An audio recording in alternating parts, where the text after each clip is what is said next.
نہایت ہی قابل صد احترام دوستوں بزرگوں،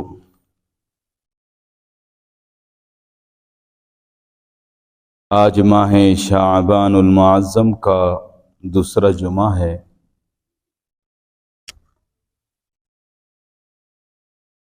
اور ماہ رمضان کے قرب کی وجہ سے اس مہینے کو بھی فضیلت حاصل ہے۔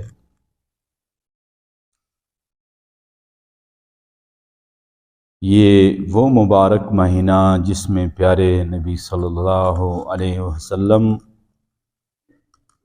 رمضان شریف کے بعد سب سے زیادہ روزے رکھتے تھے، اور آپ صلی اللہ علیہ وسلم نے فرمایا کہ یہ میرا مہینہ ہے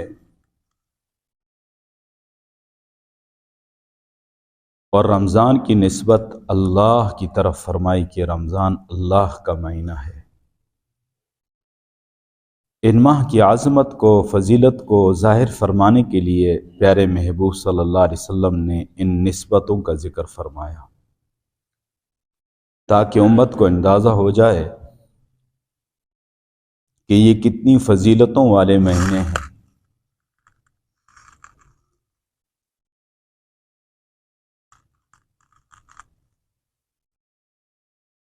میں جس ترتیب سے آپ کے سامنے سیرت طیبہ کا مبارک عنوان الحمدللہ بیان کر رہا ہوں کہ پیارے محبوب صلی اللہ علیہ وسلم کی ولادت باسعادت سے پہلے اور ولادت باسعادت کے بعد کے جو واقعات ہیں آپ کی عظمتوں کے، آپ کی فضیلتوں کے، یہاں تک کہ آپ کو اللہ نے شرف نبوت سے سرفراز فرمایا،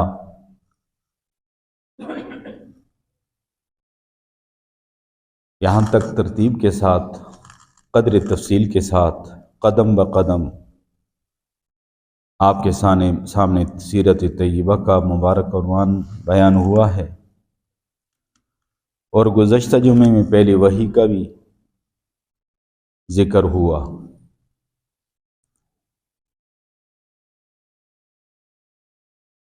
اور یہ اللہ کی آخری لازوال کتاب کی سب سے پہلی نازل ہونے والی 5 آیتیں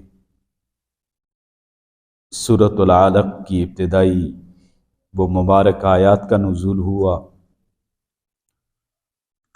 اللہ کی کتاب بھی آخری ہے، اللہ کا نبی بھی آخری ہے، اور جبریل کا آنا بھی پیارے محبوب کی مبارک زندگی تک آخری۔ اللہ کی لازوال کتاب کی ہیبت، جلال، عظمت، اس کے اثرات آپ صلی اللہ علیہ وسلم پہ کیا ہوئے، اس عظیم فرشتے کی صحبت میسر آنا، پھر اس کا چھاتی کے ساتھ لگانا، اس کے اثرات آپ پہ کیسے ہوئے اور کن کیفیات سے آپ دوچار ہوئے کہ وہ فرشتہ جو اللہ کے حکم سے کئی شعروں کو اپنے پر کی نوک پہ اٹھاتا ہے، آسمانوں کے قریب لے جا کر اونڈھیل دیتا ہے، وہ کتنی قوتوں والا فرشتہ ہے۔ گھر تشریف لے گئے، سب سے پہلے آپ کی اہلیہ محترمہ نے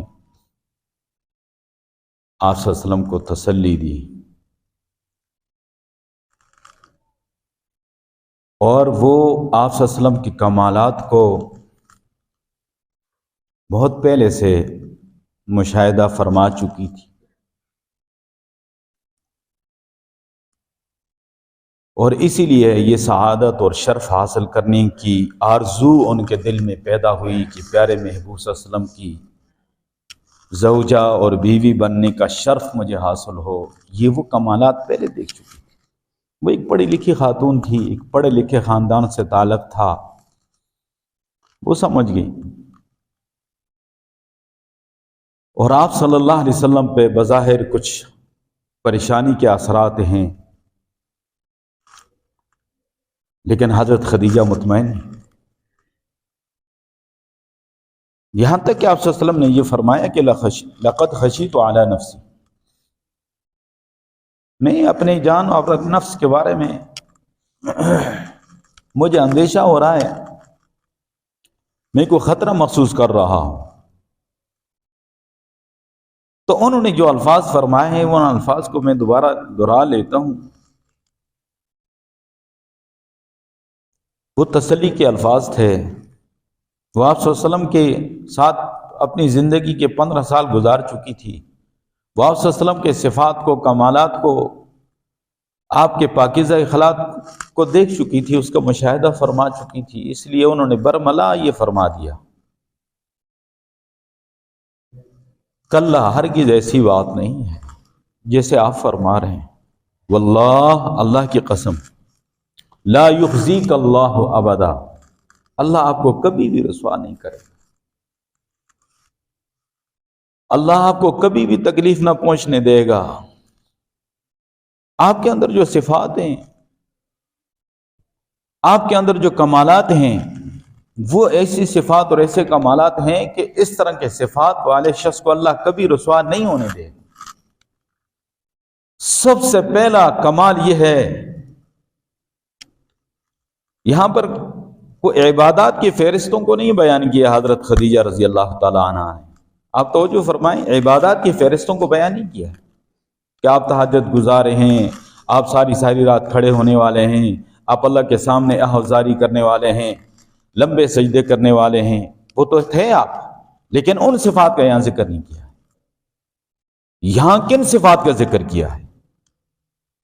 ان صفات کا ذکر کیا ہے جن کا تعلق حقوق العباد کے ساتھ ہے، ان صفات کا ذکر کیا ہے کہ جو اصلاح معاشرے والے صفات ہیں، جو رفاعی کاموں والے صفات ہیں، ان کا ذکر فرمایا ہے کہ وَإِنَّكَ لَتَصِلُ الرَّحِمَ، آپ صلہ رحمی فرماتے ہیں، رشتے ناتوں کو جوڑنے والے ہیں، توڑنے والے نہیں ہیں۔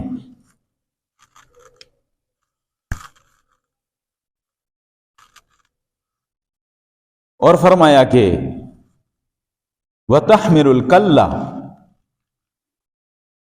جو کمزور لوگ ہیں ان کے بوجھ آپ اٹھاتے ہیں، ان کی ذمہ داریاں آپ اٹھاتے ہیں۔ وَتَكْسِبُ الْمَعْدُومَ،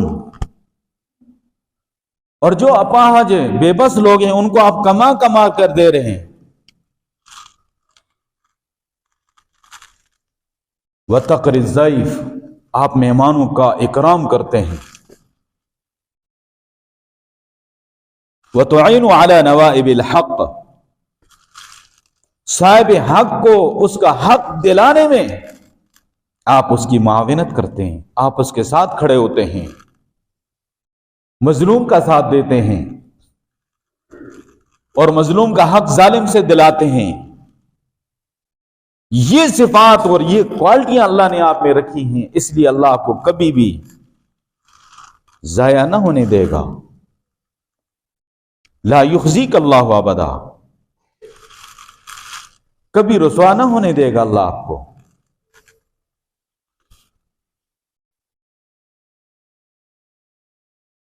میاں بیوی کا تعلق بڑا بے تکلفانہ ہوتا ہے، کئی دفعہ وہ بڑے منصب پہ بھی ہوتا ہے لیکن بیوی اس کے منصب کی قائل نہیں ہوتی، وہ بڑے عزت والا ہوتا ہے، کئی دفعہ بیوی اس درجے میں اس کی قائل نہیں ہوتی، یہ ایک فطری بات ہے۔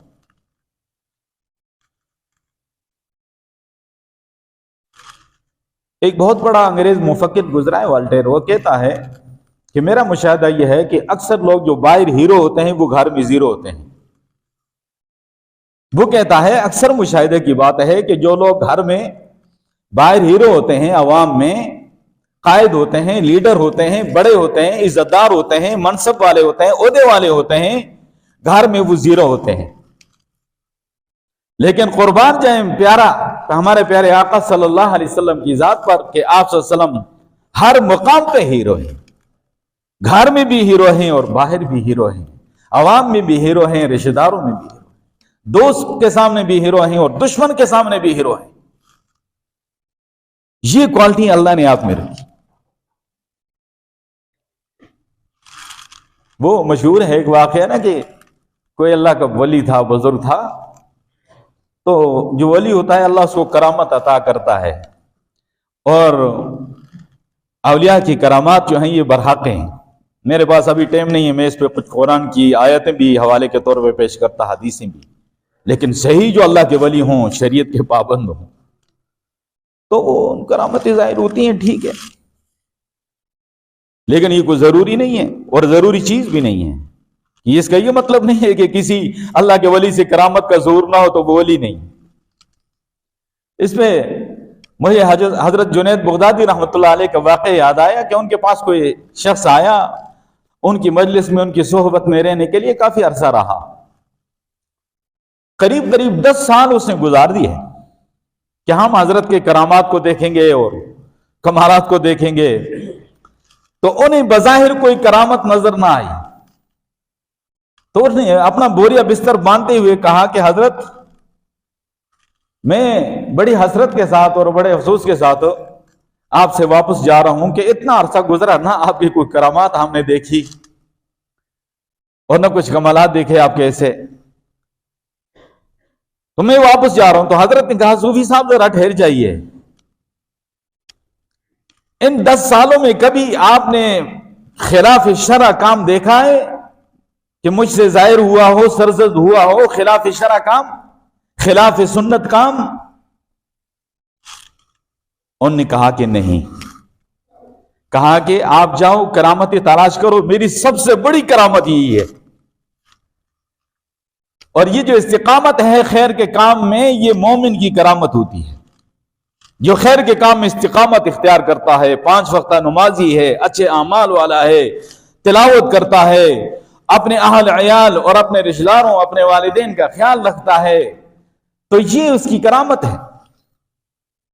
تو بہرحال تو ویسے ضمن بات آ گئی, تو وہ اس کو جو گویا کہ اس نے پرواز شروع کر دی. جب پرواز شروع کر دی تو واپس آیا تو اس کی اہلیہ نے کہیں دیکھ لیا تھا, تو اس نے کہا کہ تو ایسے ولی بنا پھرتا ہے, ولی اس طرح کے ہوتے ہیں. آج میں نے ایک اللہ کا ولی دیکھا ہے کہ وہ ہوا میں پرواز کر رہا تھا, تو اس کے دل میں بڑا اطمینان ہوا کہ چلو کم وقت اب تو کچھ قائل ہوگی نا میری. تو کہا کہ اللہ کی بندی تو نے غور سے دیکھا تھا, وہ کون تھا؟ کہا کہ نہیں, وہ اللہ کا ولی تھا. اس طرح اللہ کے ولی ہوتے ہیں. کہا آپ نے غور نہیں کیا, وہ یہ فقیر تھا. کہا اچھا اس لیے ٹیڑھا ٹیڑھا اڑ رہا تھا تو, مجھے اب پتا چلا کسی پل بھی تیرا سیدھا نہیں ہے, بس وہاں بھی تو ٹیڑھا ٹیڑھا اڑ رہا تھا. اچھا میں سوچ رہی تھی کہ یہ کیا ہو رہا ہے. تو بات یہ ہے کہ جو خاتونی خانہ ہوتی ہے وہ اپنے شوہر کے اکثر کمالات کی قائل نہیں ہوتی ہے. شوہر اس کا بڑا لیڈر ہوگا, باہر قائد ہوگا, عوام میں بڑا مقبول ہوگا, بڑی جنابلی اس کی عزت ہوگی, لیکن گھر میں وہ اکثر قائل نہیں ہوگی. لیکن پیارے محبوب صلی اللہ علیہ وسلم کی سچائی کی, صداقت کی, آپ کی عظمت کی, آپ کی فضیلت کی, آپ کے کمالات کی سب سے پہلی گواہی آپ کی اہلیہ محترمہ نے دی. ہمارے آقا گھر میں بھی ہیرو ہے, باہر بھی ہیرو ہیں, عوام میں بھی ہیرو ہیں, دوستوں میں بھی ہیرو ہیں, دشمنوں میں بھی ہیرو ہیں. یہ نرالی شان اللہ نے اپنے پیارے محبوب کو عطا کی. یہ بات میں عرض کر چکا ہوں کہ جیسے پہلی وحی کا نزول ہوا تو اس کے بعد جبریل امین نے پیارے محبوب صلی اللہ علیہ وسلم کو وضو کا طریقہ سکھایا, 2 رکعت نماز جماعت کے ساتھ پڑھائی. آپ صلی اللہ علیہ وسلم گھر تشریف لائے. سب سے پہلے حضرت خدیجہ رضی اللہ تعالی عنہا نے جب ان کیفیات کو, ان صفات کو, وحی کے نزول کو سنا اور پھر اپنے چچزاد بھائی ورقہ بن نوفل سے تسلی کی, تصدیق کی, دل کے اطمینان کے لیے. وہ پہلے سے ذہنی طور پہ تیار تھی, پیارے محبوب کے کمالات بہت پہلے وہ دیکھ چکی تھی, آپ کے مقام اور شان پہلے جان چکی تھی, اس لیے تو نکاح کا پیغام بھیجا تھا. اور یہ خواہش ظاہر کی تھی کہ اللہ کے پیارے نبی صلی اللہ علیہ وسلم کی زوجیت کا شرف مجھے حاصل ہو، اور اللہ نے یہ مقام، یہ شان ان کو عطا، ملکہ وقت سے ملکہ جنت بنی۔ اور اس وقت جو ہے اس عظیم خاتون کے لیے بڑے بڑے لوگوں کے نکاح کے پیغامات آئے، سب کو انہوں نے ٹھکرا دیا، لیکن جب پیارے محبوب کی زوجیت میں تشریف لے آئی تو پھر اللہ کی طرف سے سلام آئے، پھر جبریل سلام لے کر آتا ہے، یہ وہ عظیم خاتون ہیں۔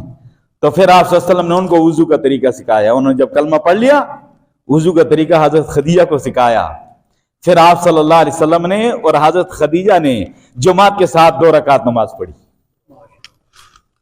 روئے زمین پہ پہلی خاتون ہے جو پیارے محبوب صلی اللہ علیہ وسلم پہ ایمان لانے والی، اور سب سے پہلے روئے زمین پہ پیارے محبوب صلی اللہ علیہ وسلم کی اقتداء میں نماز پڑھنے والی، یہ سعادت اور یہ شرف اللہ نے اس عظیم خاتون کو عطا کیا ہے۔ میں کبھی سوچتا ہوں کہ خواتین کی عظمت کیا یہ تھوڑی ہے کہ سب سے پہلے ایمان لانے والی خاتون ہے، دین اسلام کو قبول کرنے والی وہ عظیم خاتون ہے، اور سب سے پہلے دین اسلام پہ قربان ہونے والی بھی وہ عظیم خاتون ہے جس کو حضرت سمیہ رضی اللہ تعالی عنہا کہا جاتا ہے۔ اتنا بڑا اعزاز اللہ نے خواتین کو عطا کیا ہے۔ حضرت علی رضی اللہ تعالیٰ عنہ نے ایک دفعہ دیکھا، یہ بات میں عرض کر چکا ہوں پہلے کہ حضرت علی رضی اللہ تعالیٰ عنہ حضور صلی اللہ علیہ وسلم کی پرورش میں تھے۔ 2 سال کی عمر میں حضرت علی کو حضور پاک صلی اللہ علیہ وسلم نے ان کے والد محترم سے حاصل کر لیا تھا، وہ ان کی پرورش میں تھے۔ ایک دفعہ دیکھا کہ آپ اس طرح عبادت فرما رہے ہیں، حضرت خدیجہ پیچھے کھڑی ہیں، تو ان کو تعجب ہوا، بچے تھے ابھی، کہا کہ یہ کیا عمل ہے اور کیسا عمل ہے؟ تو آپ نے فرمایا کہ علی یہ نماز ہے، میں اللہ کا نبی ہوں، اللہ کا پہلا حکم یہ آ گیا کہ طہارت حاصل کرے اور نماز، 2 رکعت نماز پہلے تھی۔ معراج کا سفر جو ہے اور وہ سعادت جو ہے اور وہ شرف جو ہے پیارے محبوب صلی اللہ علیہ وسلم کو جب تک حاصل نہیں ہوا اس سے پہلے 2 رکعت۔ انہیں اس پہلو بھی کبھی غور کریں تو یہ 2 رکعت سفر میں 2 رکعت ہے، صلاۃ خوف 2 رکعت ہے، اور ایسی صورتحال میں یہ 2 رکعتیں ہوتی ہیں، عیدین کی وغیرہ، مغرب کے علاوہ 2 رکعتیں آپ پڑھتے ہیں۔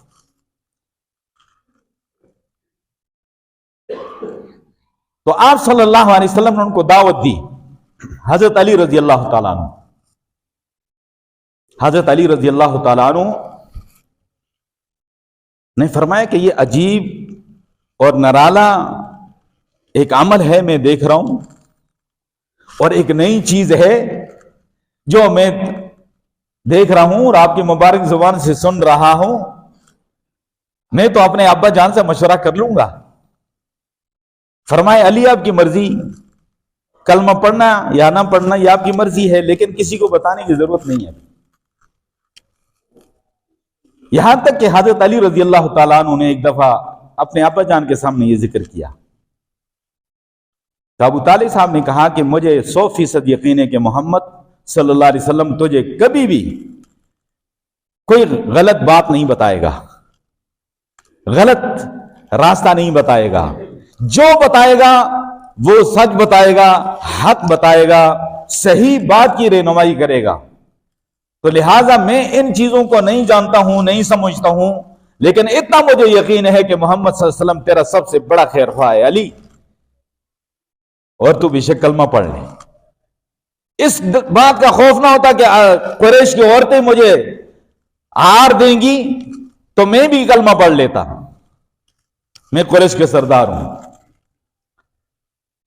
تو عورتوں میں سب سے پہلے کلمہ جس نے پڑھا وہ عظیم خاتون حضرت خدیجہ الکبریٰ رضی اللہ تعالی عنہا، اور مردوں میں سب سے پہلے جس نے کلمہ پڑھا وہ حضرت ابوبکر صدیق رضی اللہ عنہ، بچوں میں جس نے سب سے پہلے کلمہ پڑھا وہ حضرت علی رضی اللہ عنہ، غلاموں میں اور بالخصوص غلاموں میں سے جو بچے ہیں ان میں سب سے پہلے کلمہ جس نے پڑھا وہ حضرت زید بن حارثہ رضی اللہ تعالی۔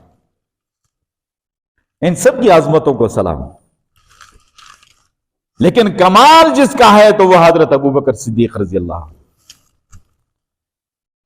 حضرت خدیجہ کا اپنا مقام ہے، حضرت علی کا اپنا مقام ہے، حضرت زید بن حارثہ کا اپنا مقام ہے، ان کی عظمتوں کو سلام. لیکن حضرت ابوبکر صدیق رضی اللہ تعالیٰ عنہ کا مقام بہت بلند ہے. وہ پیارے محبوب صلی اللہ علیہ وسلم کے رشتہ داری میں بھی نہیں ہے. وہ مکے کے بہت بڑے تاجر ہیں، وہ مکے کے بڑے سردار اور لینڈ لارڈ ہیں. کلمہ پڑھنا سب سے پہلے آپ نے فرمایا جس پہ میں نے کلمہ پیش کیا اس نے ضرور اس پہ غور و فکر کیا، رکا، سوچا، مشورہ کیا. لیکن حضرت ابوبکر صدیق رضی اللہ تعالیٰ عنہ وہ ہستی ہیں کہ جن پہ میں نے کلمہ پیش کیا تو فوراً قبول کیا. وہ پہلے سے تھے، آپ صلی اللہ علیہ وسلم کے بچپن کے اور جوانی کے یار تھے. آپ صلی اللہ علیہ وسلم کے ساتھ تجارتی سفر ہوتے تھے. اور آپ کو یاد ہوگا کہ پیارے محبوب صلی اللہ علیہ وسلم کا جب نکاح ہوا تو شادی کا دوست کون تھا؟ حضرت ابوبکر صدیق رضی اللہ تعالیٰ. بازاروں میں آپ کے ساتھ ہیں، غاروں میں آپ کے ساتھ ہیں، آج مزار میں بھی آپ کے ساتھ ہیں. کسی پل پیارے محبوب صلی اللہ علیہ وسلم سے جدا نہیں ہوئے. ایک دفعہ خواب دیکھا، آسمان سے چاند اترا ہے اور پھر چاند کے کچھ ٹکڑے ہو جاتے ہیں اور قریش کے مختلف گھروں میں وہ ٹکڑے داخل ہوتے ہیں. پھر وہ چاند اکٹھا ہوتا ہے، اکٹھا ہو کر آ جاتا ہے اور میری گود میں جمع ہو کر آ جاتا ہے چاند. یہ بہت بڑے معبر تھے حضرت ابوبکر صدیق رضی اللہ عنہ. علامہ ابن سیرین رحمت اللہ علیہ بہت بڑے، آپ سمجھ لیں کہ خوابوں کی تعبیر کے بڑے ماہر تھے. اس کی کتاب بھی موجود ہے تعبیر اور رؤیا کے نام سے. تو وہ فرماتے ہیں کہ پیارے نبی صلی اللہ علیہ وسلم کے بعد سب سے بڑے معبر یعنی خوابوں کی تعبیر بتانے والے اور سمجھنے والے وہ حضرت ابوبکر صدیق رضی اللہ تعالیٰ. اس خواب سے وہ سمجھ گئے. پھر بھی ایک بڑے عالم کے پاس تشریف لے گئے، پہلی شریعتوں کے عالم کے پاس. اس سے پوچھا، انہوں نے کہا کہ نبی آخر زمان صلی اللہ علیہ وسلم کی تشریف آوری ہوگی اور سب سے پہلے یہ شرف اور سعادت آپ کو حاصل ہوگا کہ آپ ان کا کلمہ پڑھو گے اور سب ساتھیوں میں نرالی شان آپ کی ہوگی، پیارے محبوب کے سب ساتھیوں. اس لیے میں ایک جملہ کہا کرتا ہوں، ہم سب کا یہ ایمان ہے کہ پیارے محبوب صلی اللہ علیہ وسلم کی شان اور مقام کے حوالے سے ایک جملہ ہے کہ بعض از خدا بزرگ توئی قصہ مختصر. یہ پیارے محبوب صلی اللہ علیہ وسلم کے لیے ہے، ہم مسلمانوں کا ایمان ہے. لیکن حضرت ابوبکر صدیق رضی اللہ تعالیٰ عنہ کے لیے یہ جملہ میں بولا کرتا ہوں کہ بعض از